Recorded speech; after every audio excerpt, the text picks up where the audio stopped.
Hey, salut! On est là pour le cours de PowerPoint. J'espère que ça te fait plaisir d'être ici. Commençons avec la base parce que PowerPoint, c'est quand même un outil assez simple. Moi, j'aime bien dire en anglais que c'est un outil click and pray. Clic et prie. Qu'est-ce que ça veut dire, clic et prie? Ça veut dire que tu cliques quelque chose, tu pries un peu là, puis soudainement, quelque chose va arriver dans PowerPoint. Voici mon topo. Aujourd'hui, c'est faire des bonnes présentations avec PowerPoint. Diapositive, insertion, objet de base. On va parler de la règle de 6 objets, ça va être vraiment intéressant. Les formes, la méthode de travail et c'est quoi les transitions. Ça devrait couvrir ce que vous avez besoin de savoir pour faire le périple de la présentation simple. J'espère que le périple va bien. Si vous ne savez pas c'est quoi le périple, c'est peut-être parce que vous avez juste écouté le concept, mais c'est toute une série incroyable. Je vous encourage à participer au périple, c'est sûr, c'est trippant. Bon, alors PowerPoint, c'est quoi? PowerPoint, c'est un programme quand même différent des autres programmes qu'on connaît quand on travaille en informatique, parce que il y a plusieurs types de programmes. Voici le premier programme qu'on a vu dans le cours, c'était Word. Et Word, si je peux expliquer Word relativement clairement, Word, c'est une page avec des règlements. On a vu certains de ces règlements-là. On a vu qu'il y avait des espacements de sauts qui te permettaient d'aller sur différentes lignes horizontales, mais aussi des tabulations qui te permettaient de mettre des choses verticalement. Et ultimement, Word, c'est un outil pour écrire du texte, pas un outil pour écrire des présentations nécessairement. C'est principalement pour écrire du texte ou n'importe quoi qui est relié au texte. Alors là, PowerPoint, c'est quoi la particularité de PowerPoint? Ben, PowerPoint, c'est pas une page. PowerPoint, c'est une multitude de pages. Le concept, c'est que PowerPoint, c'est un outil de présentation et que tu vas utiliser pour présenter des choses aux gens. Alors, il n'y a pas de règlement de marge. Ok, la marge est libre. Tu peux aller partout sur les bordures. Je sais pas comment le dire, là, mais le dessiner, mais toutes les bordures sont libres. Il n'y a pas cette sorte de zone. Tiens, si je prends du rouge, peut-être on va mieux le voir. Il n'y a pas cette sorte de zone que t'as pas le droit vraiment d'écrire des choses dedans. Toute ta diapositive est disponible pour être écrite. Une autre chose dans PowerPoint, c'est que dans PowerPoint, tu peux pas juste commencer à écrire du texte sur la diapositive. Ça, tu peux pas le faire. Qu'est-ce que tu peux faire dans PowerPoint? C'est que tu peux insérer des objets en dedans de chacune de tes diapositives, comme des boîtes qui contiennent du texte. Et les textes vont être limités dans le contenu de la boîte. Ok, alors il y a des boîtes de texte. Il y a d'autres choses que tu peux mettre dans une diapositive de PowerPoint, comme tu peux mettre des formes, si tu as besoin de mettre des formes, comme des flèches. Tu peux aussi mettre des photos. Tu sais, si tu as quelqu'un, je suis pas un très très bon dessinateur, mais tu sais, voilà ma... Voilà, si tu fais des photos. Quoi d'autre que tu peux rajouter? Ben, tu rajoutes un paquet d'affaires en réalité, autre que du texte, des formes et des photos. Mais généralement, la plupart des gens, du texte, des formes et des photos, c'est tout ce que tu as besoin. Et après ça, qu'est-ce que tu peux faire avec toutes ces choses-là? Tu peux les agrandir. Tu peux les déplacer d'une place à l'autre si tu veux qu'ils soient en quelque part d'autre. Tu peux aussi, par exemple, les retravailler pour qu'on voit seulement qu'une partie de la photo, comme la figure, si j'avais choisi de faire la figure. Et il y a plein d'autres affaires en réalité, comme dans PowerPoint, tu peux rajouter des graphiques, mais principalement dans mon cours, si vous faites mon cours au complet, vous allez voir qu'on va faire des graphiques probablement dans Excel, pas nécessairement dans PowerPoint, mais c'est une belle place pour commencer, ça c'est sûr. Il y a d'autres affaires qui se font dans PowerPoint, on va en voir plusieurs. Il y a des choses qui ont plus rapport plus loin par rapport aux masques, et comme des placeholders, c'est un peu plus loin dans le processus, on n'est pas nécessairement là. Alors ça c'est... l'idée générale de comment PowerPoint fonctionne, c'est une série de diapositives, il y a des boîtes de texte, il y a des formes, il y a des photos. Tu peux les réorganiser comme tu veux, à tes besoins, et ça fonctionne assez bien selon moi. Alors ça, j'espère que ça clarifie la différence entre Word, qui est un outil de traitement de texte. Ça veut dire que c'est une page avec laquelle tu écris, et l'outil qui est PowerPoint, qui est un outil de présentation.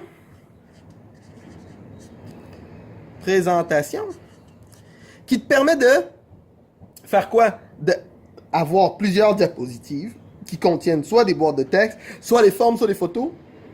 et que tu les réorganises. Il y a d'autres fonctions naturellement dans PowerPoint, comme il y a d'autres fonctions dans Word, mais c'est à peu près ça l'idée générale des deux outils. J'espère que c'est clair. Alors, on va aller voir tout ça dans PowerPoint. Allons regarder de quoi ça a l'air dans PowerPoint, tout ça. Alors, normalement, quand tu ouvres PowerPoint, tu as cette interface qui apparaît qui te demande de créer une nouvelle présentation. Moi, personnellement, j'aime bien commencer avec un style déjà créé. OK? Mais pour le premier cours aujourd'hui, on va commencer avec une présentation vide. Mais ça ne veut pas dire qu'on va pas mettre un thème. C'est juste que je veux vous montrer comment on commence avec une présentation vide. Mais sachez que généralement, quand tu commences une présentation PowerPoint, tu vas aller chercher un thème d'avance parce que ça va te permettre de faire des choix de design un peu plus efficacement. Alors, allons-y. Je choisis une nouvelle présentation. Je suis rendu dans la nouvelle présentation et je vais fermer ça ici.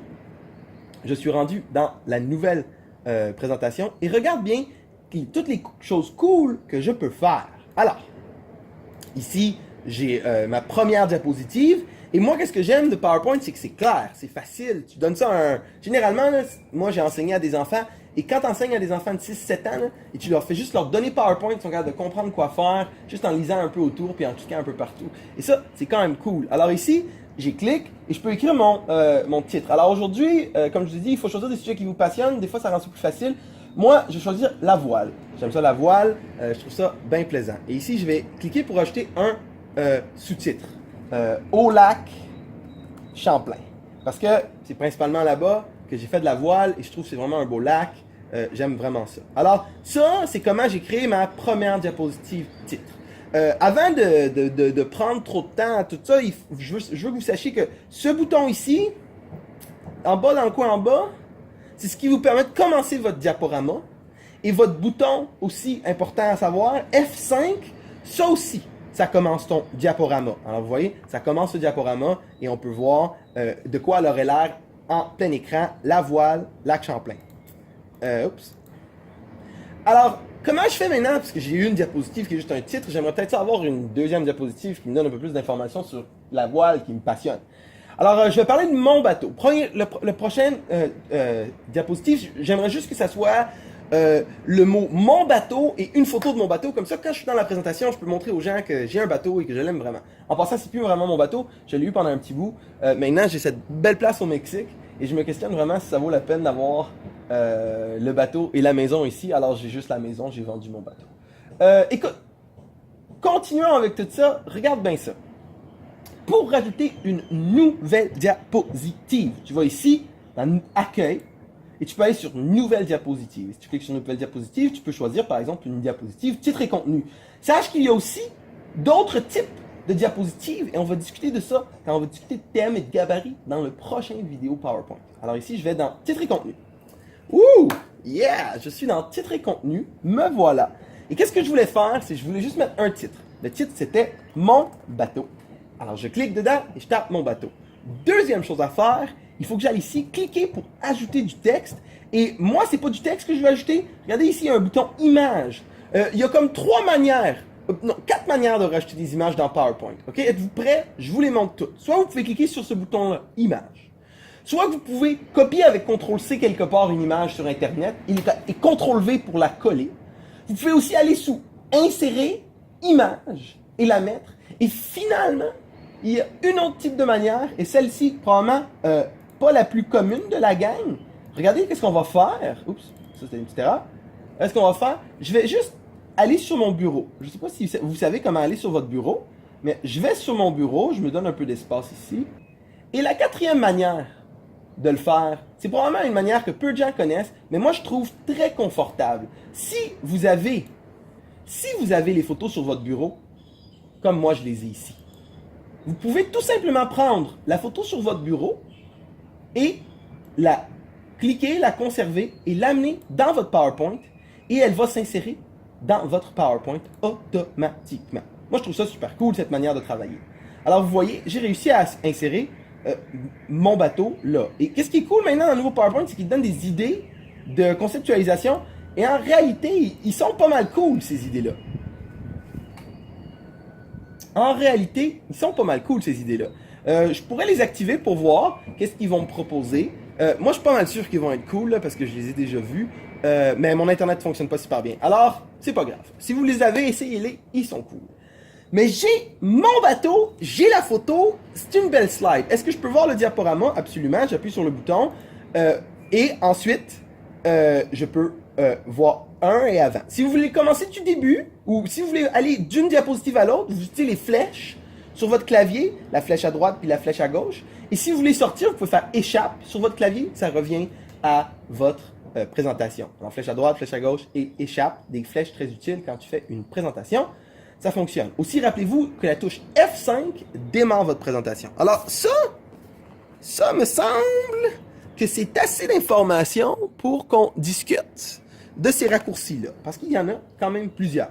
Alors, le premier raccourci, F5, ça démarre, démarre 2 heures, je suppose, la présentation.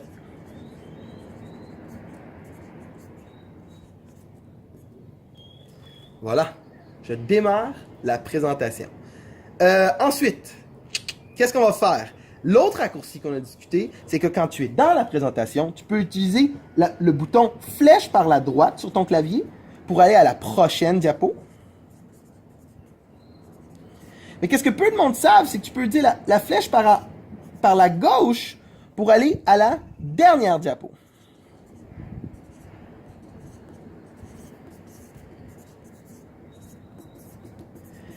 Ça, c'est cool. Et pour sortir d'une présentation, tu fais quoi? Oups, ça, c'est vraiment un E qui est parti mal. Tu fais la touche ESC, qui est généralement aussi échappe, comme ça. La touche échappe qui est en haut à gauche de votre clavier. Tu sais, sur votre clavier, c'est la touche qui est toujours ici, là. OK, c'est la touche à gauche. Et la touche échappe va te faire sortir de la présentation. Sortir de la présentation. Je n'ai pas besoin de vous l'écrire, vous comprenez. Alors, changeons mon papier. Un autre ici. Pouf, pouf, pouf. Excellent. Alors, on y va. On embarque dans mon bateau et on va sur une aventure. On continue. Prochain sujet, autre que les insertions, comme vous avez vu, on peut faire des photos assez faciles. On peut rajouter du texte assez facilement. Moi, dans cette diapositive, peut-être j'aimerais rajouter du texte, pas dans les boîtes que le texte me permet de le faire. Alors, j'aimerais ça mettre peut-être du texte ici qui explique un peu sur mon bateau rapidement, genre les statistiques, rapido, presto. Comment je pourrais faire ça? Alors, je peux prendre ma photo, m'assurer que j'ai le curseur de déplacement. Je ne sais pas si vous voyez, c'est ce curseur-là. Le curseur de déplacement, quand je le vois, je peux aller déplacer ma photo. Cool. Ensuite, je fais quoi? Je vais aller dans Insertion. Et dans Insertion, il devrait y avoir une zone de texte. Je prends zone de texte et je peux comme dessiner une sorte de rectangle. Ici, par exemple. Et ça va créer cette zone où moi, je peux écrire du texte. Et c'est dans le rectangle que je vais pouvoir écrire du texte. Alors ici, je peux pouvoir écrire Coronado 25 1968. OK, il y avait 3 pieds 6 pouces de tirant d'eau, dormir 5, et son nom,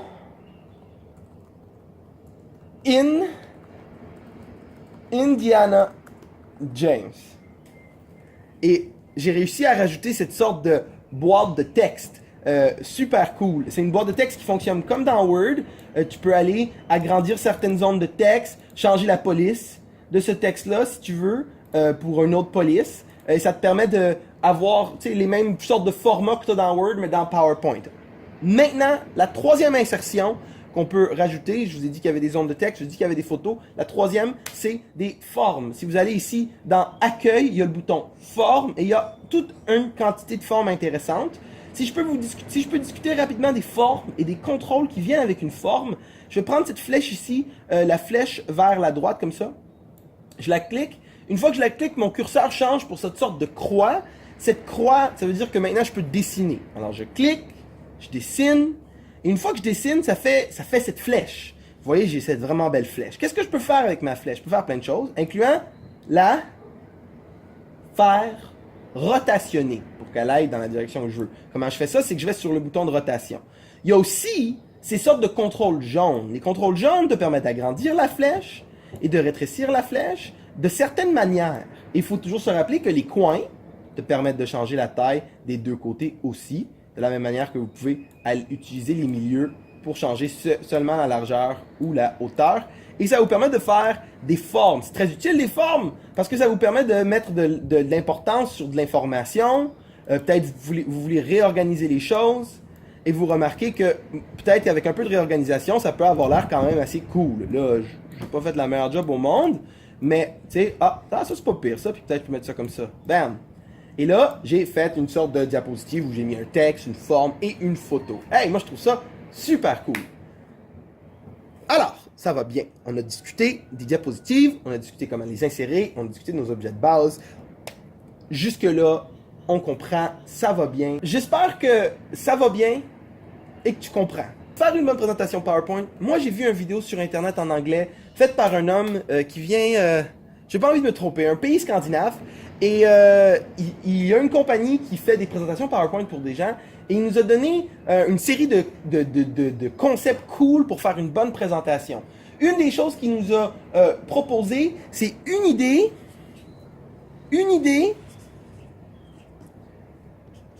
une diapo. OK? Une idée, une diapo. Tu vas proposer une idée, tu fais une diapositive. Tu vas pas commencer à faire 10 diapositives pour essayer d'avoir une sorte de logique que tu n'as que 10, qui dure toutes 5 minutes. Non. Tu fais une diapositive et tu as une idée. Ça veut dire que généralement, tu vas avoir peut-être beaucoup de diapositives. Ça fait qu'il n'y a pas de maximum. Ben, j'allais écrire no max. Je sais pas si vous comprenez que ça veut dire aucun max, là. Tiens, je vais écrire aucun. Aucun maximum. Ça veut dire que vous pouvez avoir aucun maximum. Si vous avez 400, peut-être faut pas le montrer que vous avez 400 diapositives, mais généralement, si tu notes 38 ou 44, si ça va bien, si ça flow bien, ça peut peut-être être juste 30 secondes par diapositive ou 1 minute et demie par diapositive, mais généralement, c'est une idée, une diapositive, tu apportes la diapo et ensuite tu apportes ton idée. Une autre affaire quand même cool, c'est le nombre d'objets que tu devrais mettre dans une diapositive. Alors, si je fais une diapositive, est-ce qu'elle devrait être super complexe? Avec genre 17 000 types d'options qui mènent à 18 000 autres types de choses. Non, parce que l'utilisateur, tu veux pas qu'il commence à perdre son temps à regarder ton écran.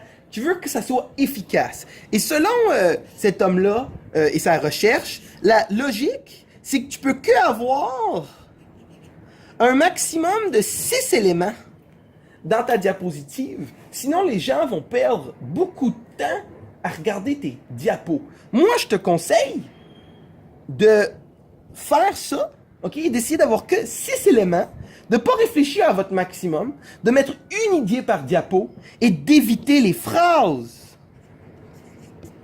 Ok? Les phrases.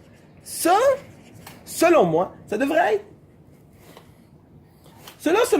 être assez, et ça devrait être assez clair pour tout ça. Continuons notre aventure dans PowerPoint maintenant. Alors, dans PowerPoint, j'ai ces idées, j'ai une idée par diapo, j'ai des choses à présenter. Maintenant, j'aimerais discuter de la différence entre deux types de voiliers. Un qui serait, par exemple, un day sailor, et un autre qui serait un day sailor, ça veut dire une journée, comme un truc que tu n'as pas de cabine, okay, sans cabine. Et un voilier avec une cabine, ça veut dire que tu peux dormir plusieurs nuits dans le voilier, et ça fait en sorte que tu peux partir pour une fin de semaine, par exemple. Alors, j'aimerais faire cette sorte de diapositive-là. Comment je vais la faire? Alors, je vais ici dans Nouvelle diapositive, et ici, c'est quoi ça? Vide? Non. Titre? Non. Comparaison.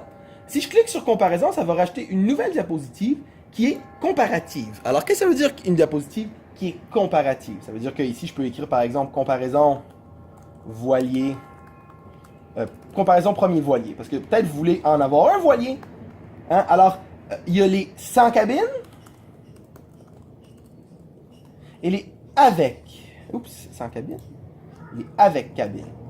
Les deux ont des avantages et des désavantages. Je pourrais aller sur un côté et écrire les avantages d'être sans cabine. C'est beaucoup plus sportif. C'est beaucoup plus éducatif. Moins de risques. Moins de coûts de maintenance. Risqué, je voulais pas écrire risqué, je voulais juste moins de risques. Moins de coûts de maintenance. Je m'excuse si je fais des fautes d'orthographe.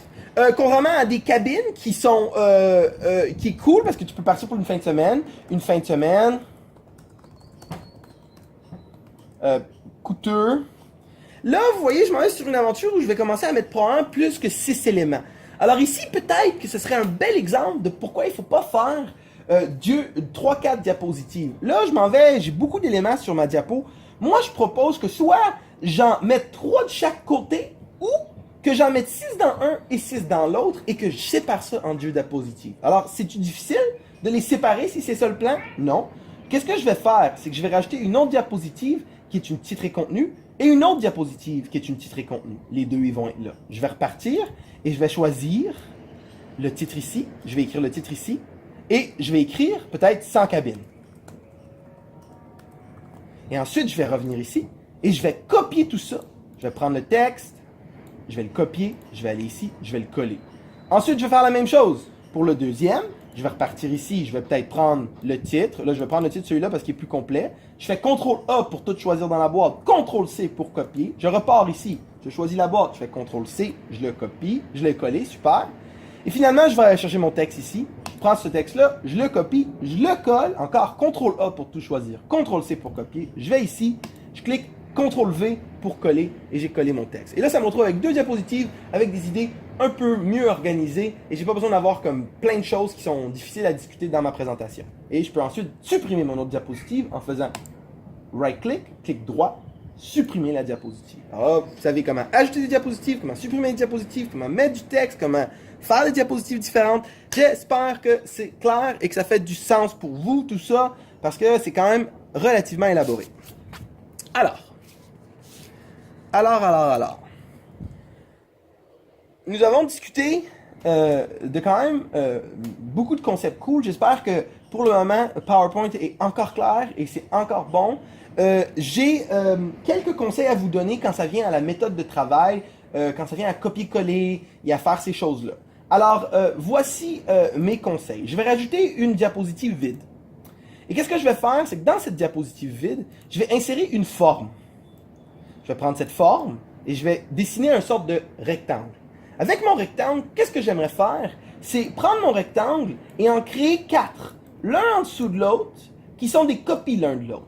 La pire manière de le faire, qui est probablement la manière la plus commune de le faire, ce serait de faire un clic droit, copier, et de faire un clic droit, puis de faire coller, puis coller. Et là, commencer à essayer de les aligner de manière à ce qu'ils soient beaux et réussir. Et vous voyez, j'ai quand même réussi, mais moi je suis vraiment vite et je l'ai fait quand même assez vite. Je sais pas si vous êtes capable de le faire aussi vite. Mais, si vous connaissez la bonne technique, si vous pouvez faire ça très vite, regardez, je vais le faire. Et là, vous allez dire, waouh! Comment tu as fait pour aller aussi vite? Et pourquoi? Ok, c'est quoi le truc? Ok, je vous explique le truc. C'est comme une combinaison de 2 trucs. Le premier truc, c'est contrôle. Si tu as une forme, là, ou tu as une photo, ou n'importe quoi, regarde, si je tiens contrôle, le curseur, qui est le curseur de mouvement, celui avec toutes les flèches, se transforme en ce curseur-là, qui est le curseur de duplication. Et là, je peux dupliquer cette boîte seulement qu'en cliquant, conservant le clic, et en l'amenant à l'extérieur. Regardez, je clique, je conserve le clic, je l'amène à l'extérieur.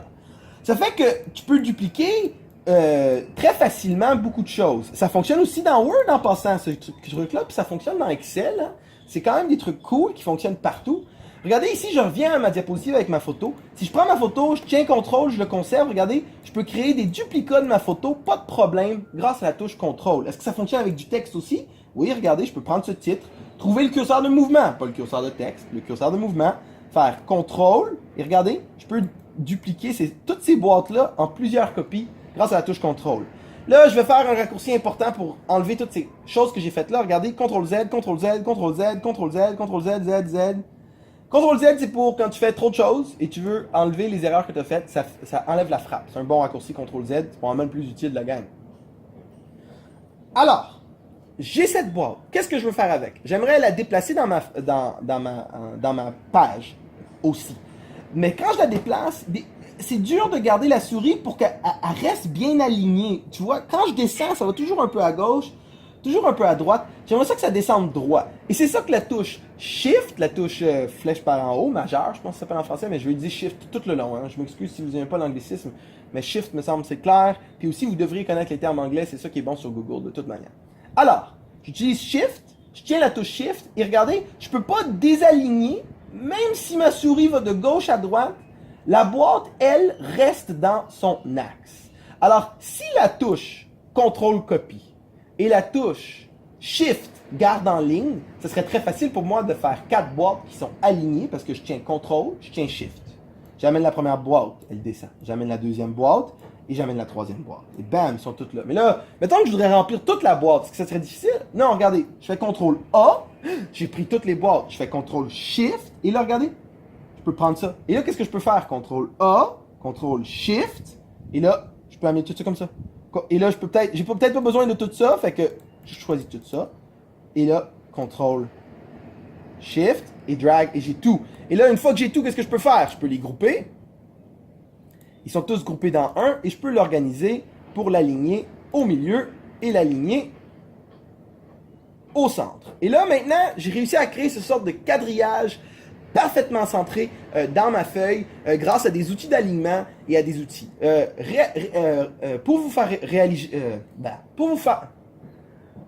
penser à ça un peu, il y a d'autres trucs que je veux discuter avec vous aussi, comme le fait que j'ai dit le bouton organiser ici. C'est un bouton intéressant, vous remarquez que j'ai groupé mes choses avant de le faire, parce que si je les groupe pas puis j'essaie de les organiser, ils vont tous comme se coller l'un à l'autre. Et ça va pas être très efficace comme méthode. Alors je vais dire undo pour défaire cette affaire-là. C'est pour ça que je les ai groupés comme ça peut l'aligner. Il y a des fonctions d'alignement, mais il y a aussi des fonctions pour voir l'un au-dessus de l'autre les choses. Alors regardez, ici c'est un orange, ici c'est un vert. Je vais mettre le vert là, je vais mettre le orange ici. Alors, je vais supprimer les autres affaires autour pour le moment, j'en ai pas besoin. Alors j'ai le orange, j'ai le vert et j'ai le bleu. Tiens, je vais même supprimer les autres. Je vais prendre ça, l'amener au centre. Je vais les agrandir toute la gang. Tiens, pourquoi pas. Alors, je les ai. Mais là, qu'est-ce qui me fâche, c'est que le orange n'est pas sur le dessus. Alors, j'aimerais ça que le orange soit par-dessus. Comment je vais faire ça? Je vais aller dans Organiser. Je clique le orange en premier, excusez-moi. Je vais dans Organiser, puis je peux dire Premier plan. Et ça va venir le faire venir en avant. Je peux aussi le faire Arrière-plan. Ça va le faire revenir en arrière. Il y a ces boutons-là pour les faire avancer et reculer l'un entre l'autre. Tu sais, c'est facile à comprendre, hein? Par exemple, si j'avais ces deux affaires-là, tiens, je peux prendre une autre couleur même, j'en ai une ici, regarde. Je prends une autre couleur. Ils sont comme ça ou est-ce qu'ils sont comme ça? Il faut les faire avancer l'un en avant de l'autre. C'est comme des couches. Alors pour vous, c'est la même chose selon moi. Oups, tiens, on va mettre ça comme ça. Il faut pas que je tasse trop de mes choses. Et là, ça fonctionne parce que je peux les faire avancer et je peux les faire reculer. Mais moi, j'aimerais vous informer qu'il y a aussi un truc qui s'appelle le volet de sélection qui vous montre chacune des formes et dans quel ordre qu'ils sont. Et ici, en dedans du volet de sélection, vous pouvez les réorganiser à votre volonté. Et ça fonctionne bien quand tu as beaucoup de choses et c'est un peu mélangeant. Je pourrais même les renommer. Lui, c'est le bleu. Bleu. Lui, c'est le orange. Et lui, c'est le vert. Je double-clique pour les renommer en passant. Ensuite, une fois que j'ai tout ça, regardez, le vert, je vois bien qu'il est en arrière, le orange est entre les deux et le bleu il est là. Alors je vais mettre le bleu en arrière, je clique le bleu, je le descends. Je peux aussi dire que je veux le voir ou pas le voir.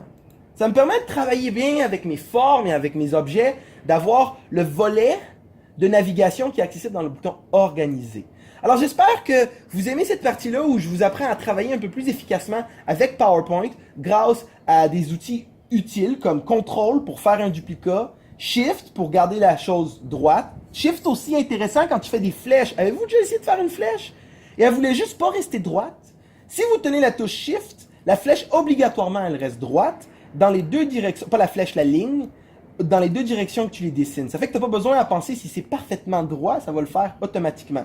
Aussi utile pour des carrés, si tu veux faire juste des carrés, si tu veux faire des rectangles, tu peux le faire, mais si tu tiens Shift quand tu dessines un rectangle, ça va seulement faire des carrés. Même chose pour des cercles. Si tu veux des cercles et non des ovales, tu prends l'ovale, et l'ovale, tu veux un cercle, tu fais Shift et ça fait un cercle parfait. Alors c'est comme ça que tu fais un cercle puis un carré en tenant la touche Shift quand tu as le cercle, quand tu as l'ovale ou le rectangle. Assez simple. Hey, j'espère que c'est clair tout ça, c'est quand même beaucoup de contenu, ok? Il me reste quelques pièces d'informations à vous dire. Qu'est-ce que je vais faire? C'est que je vais faire un tout petit peu de ménage dans cette page-là, juste pour qu'elle soit un peu plus simpliste, là, parce que c'est quand même un peu ridicule, qu'est-ce qui s'est passé.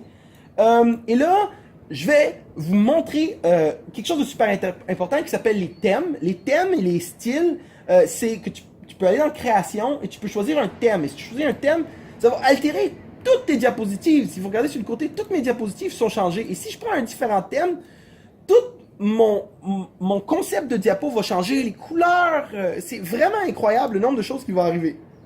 Alors moi, je choisis ce style-là, je vais choisir cette variante-là, et toutes mes diapositives sont différentes maintenant. Ils ont tous un style qui est peut-être plus approprié à mon sujet aussi d'une certaine manière. Alors maintenant, je veux commencer ma présentation. J'appuie sur F5 sur mon clavier et ma présentation commence. Je peux aller d'une diapositive à l'autre et expliquer ma présentation assez clairement. Mais, avant qu'on se rende là et que vous avez compris les thèmes, c'est assez simple. Hein? Vous choisissez un thème ici dans Création et vous choisissez une variante. Vous pouvez choisir une autre police si vous n'aimez pas cette police-là. Moi, j'aime bien la police qui vient. Ouh, celle-là est belle en Arial comme ça.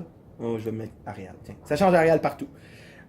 Et là, je peux faire beaucoup de modifications à mon design rapidement grâce à ces onglets-là. On va discuter de comment ça fonctionne précisément dans le prochain vidéo PowerPoint qui s'appelle PowerPoint Gabarit. Alors, dans PowerPoint, il y a aussi des fois un objectif qui est de faire une transition. Une transition, c'est quoi? C'est une sorte d'animation qui fait une transition d'une à l'autre. OK? Qui va faire que quand moi je passe d'une diapositive à une autre diapositive, il y a un petit élément cool. Et il y a aussi quelque chose qui s'appelle des animations. Alors, si je peux me permettre de vous expliquer un peu la différence rapidement. Quand je fais une présentation qui va d'une diapositive à l'autre. Alors, je commence avec l'intro.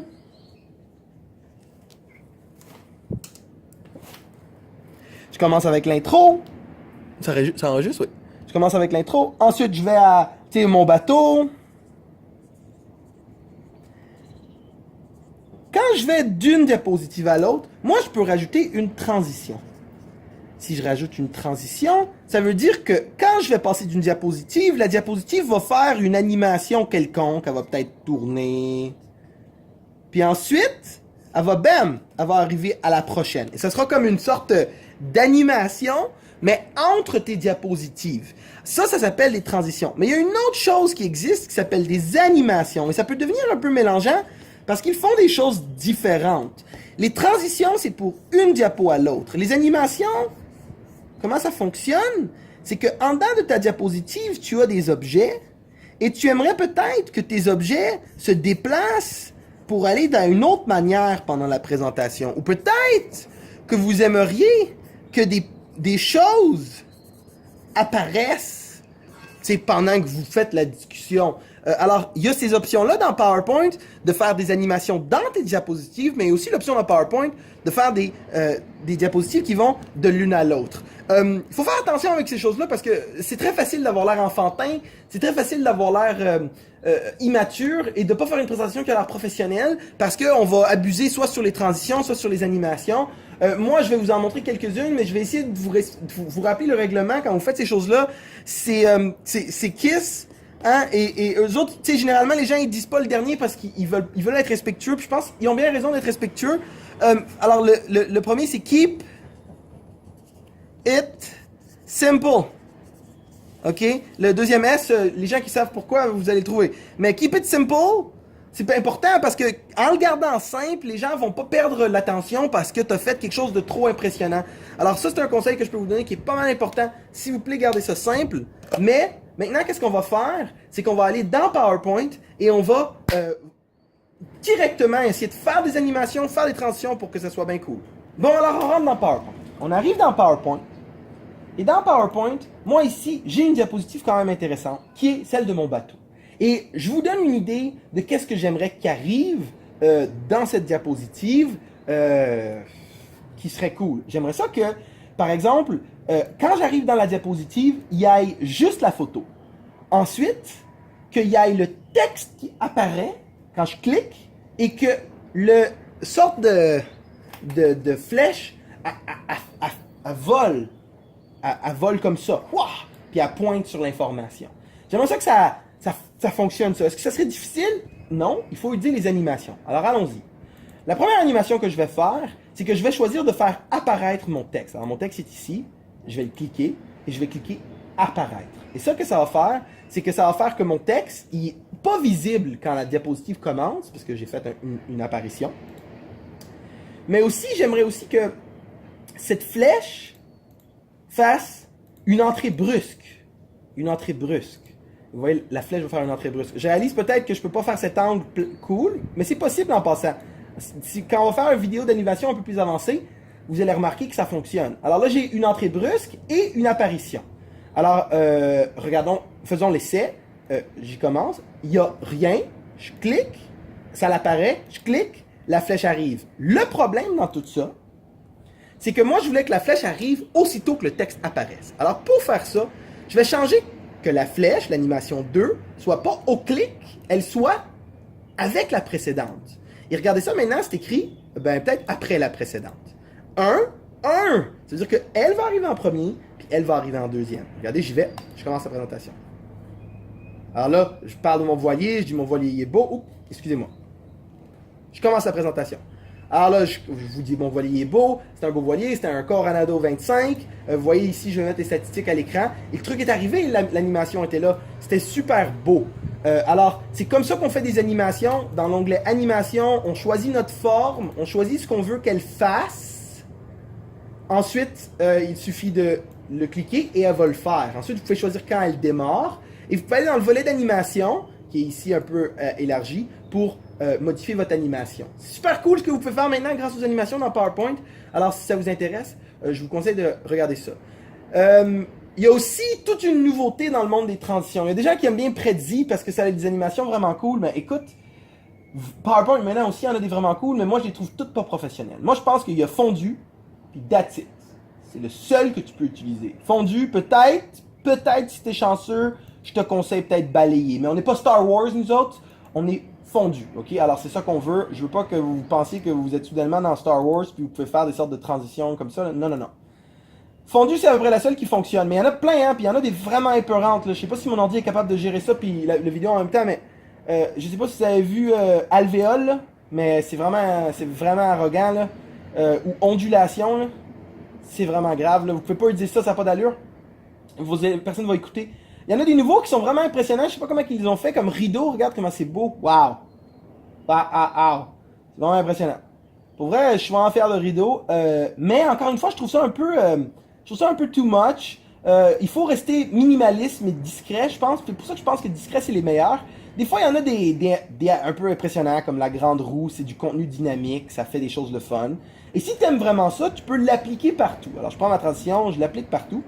Et maintenant, la transition est disponible sur toutes mes diapositives. C'est ce petit chose-là qui commence. Alors, je vais commencer ma présentation du début. C'est F5 le raccourci pour le faire. Je commence ma présentation. Oh, la voile. Et salut tout le monde! On parle de voile aujourd'hui. J'espère que vous aimez ça, la voile. Moi, j'ai appris à faire de la voile sur mon propre bateau. C'était... Oups, la flèche. C'était tout un bateau en plus. C'était mon 25 pieds. Vous pouvez me voir là dessus. Je l'aimais vraiment, ce bateau-là. Je ne l'ai plus, tristement. Mais il y a des belles statistiques. C'était un Coronado 25. Il y a 3 pieds 6 pouces de tirant d'eau. Ça veut dire la profondeur que dans l'eau. Et son nom, c'était Indiana James. Et on pouvait dormir 5. Ah, je l'aimais, mon bateau. Si vous pensez à vous acheter un bateau, qu'est-ce qui est important de savoir? C'est la différence entre les voiliers avec cabine et les voiliers sans cabine. Moi, je vous conseille un sans cabine pour par exemple. Mais pour les voiliers... j'ai oublié de mettre avec. Fait que là, j'ai fait une erreur, c'est pas grave. Mais avec cabine, c'est bon pour une fin de semaine. C'est plus coûteux, par exemple. Les X, Y, il y a plein de problèmes. Finalement, on arrive à cette diapo-là et c'est fini. Merci d'avoir écouté la présentation PowerPoint. Bye. Et c'est comme ça que ça fonctionne et ça te permet à toi de créer des présentations PowerPoint qui sont le fun, qui sont peut-être plus informatives et qui sont mieux. Si on peut faire la chose préférée du cours que j'aime le plus, c'est faire le récapitulatif. Alors aujourd'hui, dans notre cours, qu'avons-nous appris? Nous avons appris que PowerPoint est un outil pour faire des présentations qui te permet de travailler pas une page après l'autre, mais une diapositive après l'autre. On a appris que chacune de ces diapositives-là pouvait contenir des types d'objets différents. Okay? Soit des photos, soit des formes, encore mon bonhomme, soit des photos, soit des formes, soit des zones de texte. Okay? Tu peux les organiser comme tu les veux, tu peux les arranger l'une par-dessus l'autre, tu peux les mettre l'une par-dessus l'autre, ou comme ça. Ça vous explique un peu le logo, une par-dessus l'autre, mais vous pouvez aussi en faire qui sont alignés stratégiquement. Vous pouvez aussi utiliser la touche CTRL plus la souris pour faire des duplicats, pour créer une copie exacte de la forme. Tu contrôles, tu cliques et tu l'amènes. Ça te fait un duplicat. On a aussi vu la touche Shift. Et Shift, qu'est-ce que ça fait? Shift, ça te permet de faire des lignes droites, si tu as besoin de faire des lignes droites, des carrés, si tu as besoin de faire des carrés, des cercles, si tu as besoin de faire des carrés, des cercles quand tu les dessines, d'ovale ou de rectangle. Mais ça te permet aussi de prendre une forme et de la descendre parfaitement horizontalement ou parfaitement verticalement si tu as besoin de garder l'alignement dans tes choses. On a aussi vu que entre tes diapositives, tu pouvais ajouter des transitions entre l'une à l'autre qui vont faire des choses cool, et aussi qu'en dedans d'une diapo, tu peux faire que des choses vont arriver, des choses qui s'animent. Et là, c'est le fun parce que tu peux animer tes présentations si tu as besoin de les animer. Et ça fait en sorte que tu devrais être en mesure de faire des nouvelles présentations PowerPoint. Si je peux vous rappeler quelques petits concepts importants, rapides, et pour faire des meilleures présentations PowerPoint, absolument évitez les phrases. On évite les phrases, ok? Pas de phrases. On fait du point form, des puces, une après l'autre, on explique nos points. Pas plus que 6 concepts dans une diapositive. Et ça, j'ai des sources, si vous regardez à la fin, dans les ressources du commentaire, dans les commentaires YouTube, vous allez voir le lien de ce vidéo-là que j'ai vu qui explique comment faire des belles présentations. C'est vraiment un bon vidéo. Et dernier sujet, réfléchissez pas trop au max de diapositives, pensez juste à faire quelque chose de clair avec une idée par diapositive. Le cours est fini! PowerPoint clenché. Ok, c'est pas la fin. Il y aura un autre cours PowerPoint gabarit où je vais vous expliquer les fonctions de gabarit et aussi comment faire des animations avancées. J'espère que vous allez être là pour ce cours-là. Hey, c'est vraiment tout un plaisir. James qui vous dit salut.